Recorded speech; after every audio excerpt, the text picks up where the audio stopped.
Internationally today, Senate Democratic leaders are asking the FBI to, quote, immediately assess national security risks at the president's Mar-A-Lago club and other Trump properties after the Secret Service arrested a woman who lied her way into the Florida resort, allegedly carrying a couple of Chinese passports, computer equipment, and a thumb drive containing malware. Now that woman is behind bars in the Palm Beach County Jail. CNN's Kaylee Hartung is live near Mar-A-Lago. And Kaylee, these senators say they're worried Mar-a-Lago is vulnerable to bad actors.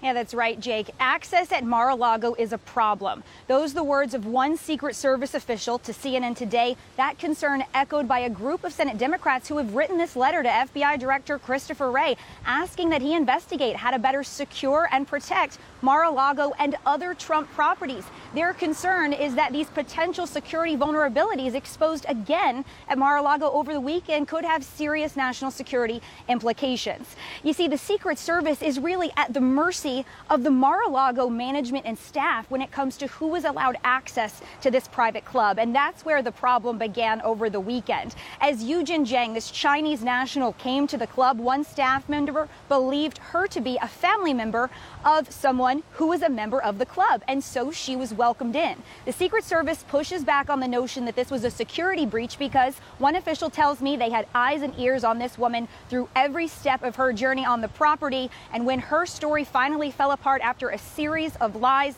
they were there to take action immediately. Jake, it's unclear what this woman hoped to accomplish while on the property with a bag full of technology devices, but it is clear that she intended to deceive. All right, Kaylee Hartung, thank you so much. This security issue at Mar-a-Lago is not an isolated incident. It's just the latest example of what critics regard as a careless attitude towards security issues in the Trump administration, and it starts at the very top, they say.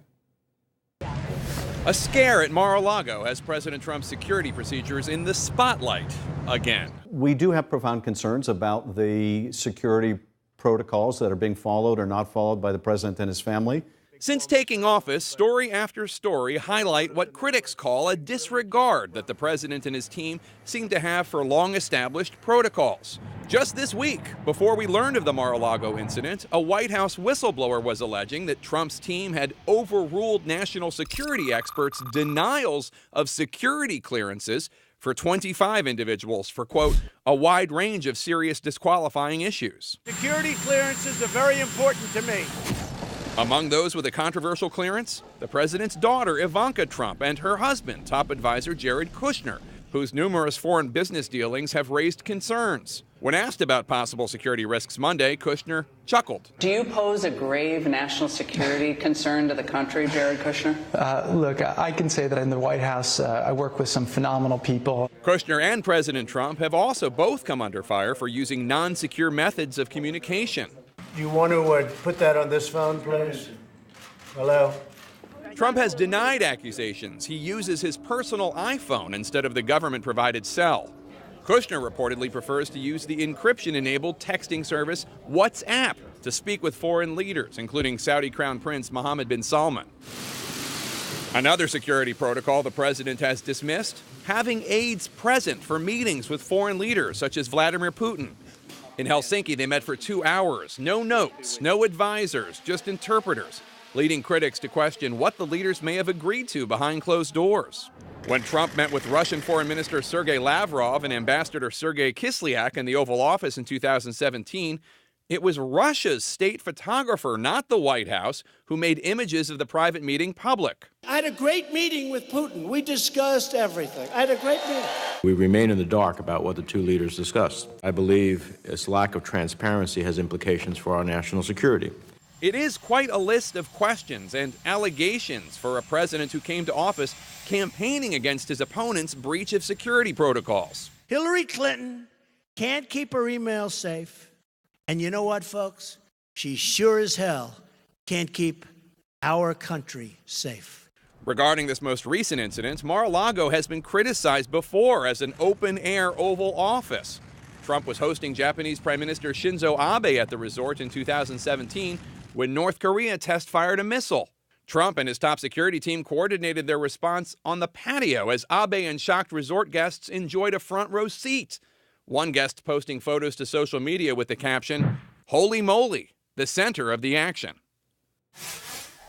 And let's chat about this now. Margaret, it's very clear that there's just a long list of issues that one does not have to be a partisan to say, I don't know that the Trump administration is taking this as seriously as they should.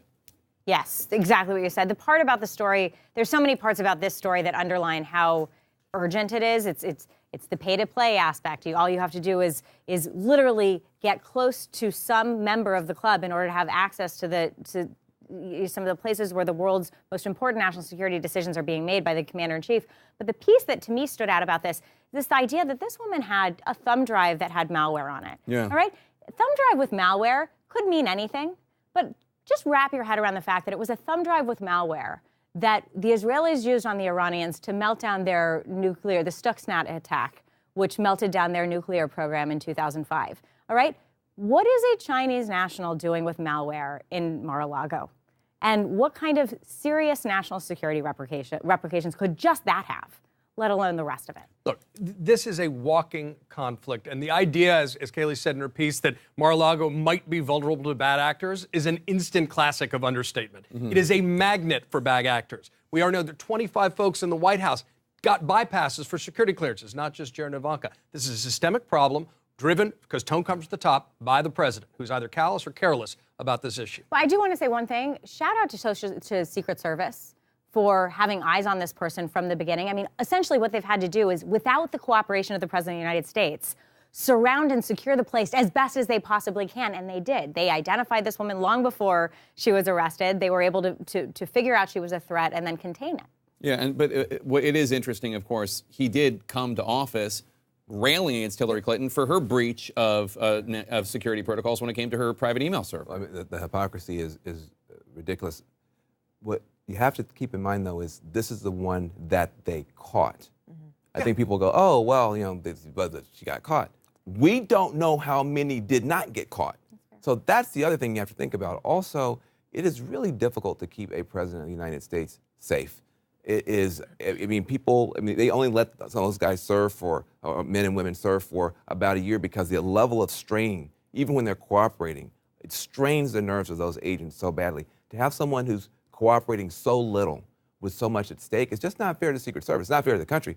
But this is the one that we know and got caught. There may be others who did not get caught.